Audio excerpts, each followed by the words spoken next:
नमस्कार, आप देख रहे हैं न्यू राजस्थान धरा न्यूज। सबसे पहले नोटिफिकेशन के लिए चैनल को सब्सक्राइब अवश्य करें। नमस्कार सभी प्रदेशवासियों को, मैं विजय महराणिया। आप देख रहे हैं न्यू राजस्थान धरा न्यूज। इस वक्त हम मौजूद है ब्यावर शहर के जालिया रोड महावीर कॉलोनी, जहां हमारे बीच कुछ सरकारी अधिकारी लोग मौजूद हैं। जिस प्रकार से आगामी जनगणना का जो आगाज हो चुका है, उसी की तैयारी को लेते हुए महज ये एक वीडियो बनाने का उद्देश्य है कि लोगों में जागरूकता हो सके और जिस प्रकार से जनगणना की जो शुरुआत हो चुकी है उसके बारे में जो अभाव है, जिस जानकारी का जो लोगों में अभाव है, उसमें वो एक जागरूकता ला सके। हम अधिकारी के माध्यम से इसकी सारी प्रक्रिया जानेंगे कि किस प्रकार से जनगणना की जो ट्रेनिंग इनको दी जा रही है, आखिर इसके पीछे क्या उद्देश्य है, इस पे गवर्नमेंट की क्या क्या पॉलिसी है, किस हिसाब से इनके जो सरकार द्वारा जो दिशा निर्देश दिए गए, इसमें इनकी क्या गाइडलाइंस आएगी। अधिक जानकारी के लिए वीडियो में लास्ट तक हमारे साथ बने रहे। सर, सबसे पहले हमारे न्यूज चैनल में आपका स्वागत है। धन्यवाद सर। सर, आपका नाम और विभाग का नाम बताइए सर प्रथम। मेरा नाम कैलाश चंद है और मैं उप जिला जनगणना अधिकारी ब्यावर हूँ। वर्तमान में जनगणना का कार्य चल रहा है 2027, जिसके लिए तहत हमारे पास 2 बैचों का जो निर्माण हुआ था 39, जिसमें हमारे द्वारा फील्ड ट्रेनर को ट्रेनिंग दी जा रही है। वर्तमान में 15 से 17 तारीख तक हमारा प्रथम बैच इस ट्रेनिंग को कर रहा है। उसी के तहत हमारा ये आज फील्ड कार्य भ्रमण का कार्य चल रहा है, जिसमें हमारे 20 जो फील्ड ट्रेनर है वो फील्ड में जाकर घर घर पहुंचकर किस प्रकार से जनगणना का कार्य एचएलओ ऐप के माध्यम से किया जाएगा उसके बारे में अपने खुद भी सीख रहे हैं और कोई समस्या आ रही तो हमारे को पूछ रहे हैं। तो उनको हमने ट्रेनिंग दी है। हमारे साथ मास्टर ट्रेनर भी है जो जिले के 2, एक तो ताराचंद जी जहांगीर साहब और नेमीचंद जी यादव साहब, उनके द्वारा ये ट्रेनिंग इनको दी जा रही है। इनको ट्रेनिंग देने के पश्चात 1 से 15 मई के दौरान सभी 4 स्तरों पर इनकी प्रगणकों और सुपरवाइजरों की ट्रेनिंग आयोजित की जाएगी, जिसमें लगभग जिले के 2000 तो प्रगणक है और करीबन 250 से 300 करीब सुपरवाइजर है। उनको ट्रेन करने के बाद में जो अपनी प्रथम डिजिटल जनगणना का शुरुआत है, जो 16 मई से स्टार्ट होगा, जो 14 जून तक चलेगा। जैसा कि प्रशासन और राज्य सरकार की मंशा है कि 1 मई से 15 मई तक स्वयं गणना पोर्टल को भी लॉन्च किया गया है, जिसमें आम व्यक्ति खुद अपना डेटा खुद भर सकता है। वो पोर्टल 1 तारीख से एक्टिव हो जाएगा, जिसमें मोबाइल से जाकर 1 से 15 तारीख तक, 1 से 15 मई के दरमियान कोई भी व्यक्ति अपनी जनगणना स्वयं कर सकता है और उनसे जो एक नंबर डिजिट जो 12 से 14 का अंकों का होगा वो उनको प्राप्त होगा। जैसे ही जनगणना वाला कर्मचारी प्रगणक सुपरवाइजर उनके घर पहुंचेंगे तो वो नंबर देख के और वो फ्री हो सकता है कि हमने अपनी जनगणना कर ली है। क्योंकि ये कार्य युद्ध स्तर पे चल रहा है तो प्रशासन इसको लेकर बहुत सचेत है और लगातार सीएस लेवल से इसकी मॉनिटरिंग की जा रही है। ठीक है, थैंक यू। हमारे साथ ताराचंद जी सर भी मौजूद है। हम उनसे बेसिक जानकारी लेना चाहेंगे और मैं आप सभी हमारे चैनल के माध्यम से सभी जनता को सूचित करना चाहूंगा कि सबसे पहले तो जिस प्रकार से ये अधिकारी लोग जो गवर्नमेंट द्वारा जो नियुक्त किए गए अधिकारी लोग आपके घर में आए, तो प्लीज इनको तरीके से कॉपरेट करें।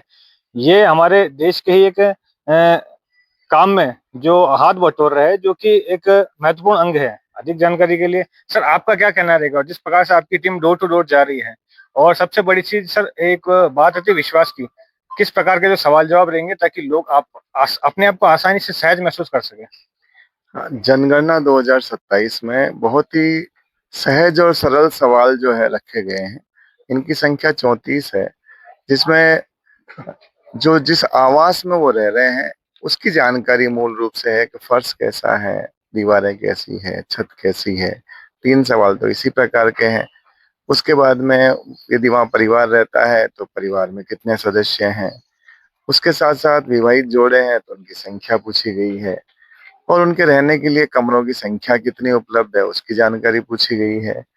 उसी के साथ साथ ये भी बात की गई है कि उनके पास में शौचालय है, शौचालय की व्यवस्था के बारे में शेयरिंग करते हैं या अलग से है, स्नान गृह है या नहीं है, इसके बारे में बात की गई है। फिर रसोई घर की बात की गई। रसोई घर है तो उसमें एलपीजी या पीएनजी कनेक्शन का उपयोग करते हैं या अन्य ईंधन का उपयोग करते हैं, ये भी बात है। बिजली कनेक्शन के बारे में बात है कि वो विद्युत जो है बिजली के रूप में या सौर ऊर्जा के रूप में या किस प्रकार से आज भी लालटेन का उपयोग करते हैं, ये साधारण से प्रश्न रखे गए हैं। और यदि उनके घर से गंदा पानी बाहर की तरफ निकल रहा है तो नालियां खुली है, बंद है या सीवरेज है, ऐसा साधारण सा प्रश्न है। और उसके आगे मूलभूत सुविधाओं में यह है कि उन साइकिल, मोपेड या बाइक रखते हैं, उसकी बात है। कार, जीप, वैन रखते हैं, इसकी बात है। प्रश्नों को आगे बढ़ाते बढ़ाते लास्ट प्रश्न तक यहाँ आ जाते हैं। यदि वो प्रतिवर्ष किसी अनाज का उपयोग करते हैं, वो चावल, गेहूं या मुख्य रूप से कौन सा अनाज है, तो बेसिक सी जानकारी जिसमें जनगणना की जहाँ सूचना देने वाला व्यक्ति सहजता से जानकारी देगा, इसमें कोई विशेष बात नहीं है। और जनगणना के आंकड़े पूरे गोपनीय रखे जाएंगे, इसलिए वो सहजता से जानकारी देगा और इससे राष्ट्र निर्माण की दिशा में एक महत्वपूर्ण कदम होगा। सर एक बात और, आपने ऐप की बात बताई, एप्लीकेशन की बात बताई थी। एप्लीकेशन के बारे में सर बेसिक जानकारी बताइए, ताकि आसान शब्दों में, ताकि मीडिया चैनल के माध्यम से दर्शक उसको सहज रूप से समझ सके। किस प्रकार से उसको डाउनलोड करना होता है, किस प्रकार से उसमें एंट्री फॉर्म भरना होता है, किस प्रकार से उसको फिलअप करना होता है। स्वगणना का प्रावधान रखा गया है, उसके अंदर बहुत ही सरल है। केवल और केवल SE सेंसस जो ऐप है, पोर्टल है, उस पर जाना है। जाते ही वो स्वगणना की इंफॉर्मेशन देना शुरू कर देगा। एक मोबाइल नंबर से एक परिवार के बारे में जानकारी भरी जा सकती है। तो उसके अंदर बिल्कुल सरल सा सवाल है, उनको उसे भरना है और सबमिट करने के बाद में SEID जनरेट होगा, जो कि 11 अंकों का होगा। वो पहला अक्षर जो है उसमें अल्फाबेट होगा और बाकी 11 न्यूमेरिक होंगे। वो उसके पास में सेव हो जाएगा। तो जब भी एक्चुअल गणना करने वाले प्रगणक आएंगे, उन्हें SEID बताते ही सारी डिटेल्स आ जाएगी, जो प्रगणक वेरीफाई कर देगा। तो ऐसा कोई जटिल नहीं है, बहुत सरलता से कोई भी हैंडल कर सकता है, इजी टू हैंडल है SC ऐप। सर एक बात आती है ट्रस्ट फैक्टर की। जिस प्रकार से हम देख पा रहे हैं कि काफी लोग फर्जी अधिकारी अपने आप को बताकर भी इस प्रकार की गोपनीय जानकारी लेके फ्रॉड वाला काम कर सकते हैं। अधिकारी की क्या पहचान रहेगी, किस प्रकार से वो घरों में जा जाके एक विश्वास वाला अपना स्वरूप जमा पाएंगे सर। प्रत्येक प्रगणक को और सुपरवाइजर को ID दिया जा रहा है। ID के पीछे QR भी है, तो QR स्कैन करके वो जानकारी कर सकता है कि ID ओरिजिनल है या नहीं है। इसी के साथ उसका अपॉइंटमेंट लेटर, नियुक्ति पत्र भी सरकार द्वारा जारी किया गया, उसको भी देखा जा सकता है। और साथ ही साथ जब ऐप पे काम करेगा तो ऐप पे वार्निंग है कि ये गोपनीय है। लास्ट तक जो है सेव होने के बाद में वो न तो उसका स्क्रीनशॉट होता है, न उसका कोई वीडियो होता है, आप ही के सामने दिखा करके उसको सेव किया जाएगा। तो पूर्ण डाटा की गोपनीयता है और उसका ID भी उसके पास में है। ID को QR को स्कैन करके देखा जा सकता है व्यक्ति जो है ओरिजिनल है या नहीं। सर अभी आपका जो ट्रेनिंग सेशन चल रहा है, तो वास्तव में जो ये जनगणना की प्रक्रिया है, कौन सी तारीख को शुरुआत होगी सर? ट्रेनिंग सेशन खत्म होने के बाद अभी जो प्रशिक्षण हो रहा है वो फील्ड ट्रेनर्स का हो रहा है। ये फील्ड ट्रेनर्स जाकर के प्रगणक और सुपरवाइजर को ट्रेनिंग देंगे। ये 1 से लेके 15 के बीच में होने वाली है।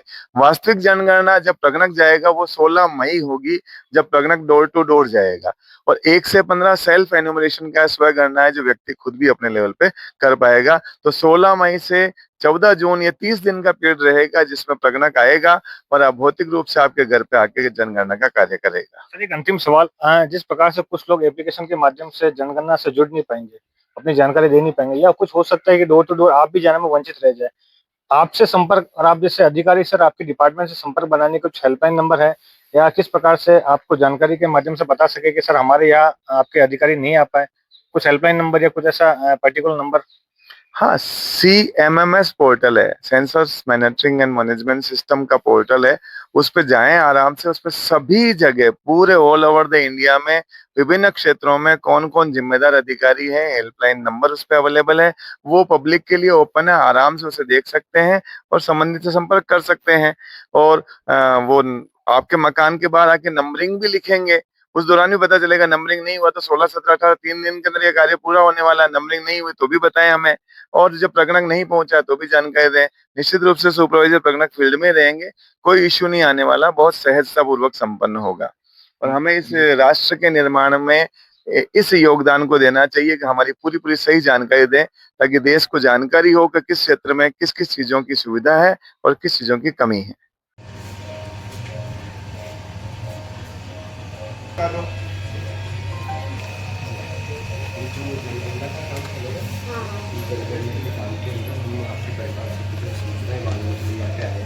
तो अभी हमारा क्या प्रैक्टिस का चल रहा है। एक बार अभ्यास कर लीजिए क्या क्या सवाल लोगों से पूछने हैं, तो वास्तविक जनगणना तो बाद में शुरू होगी, ठीक है। तो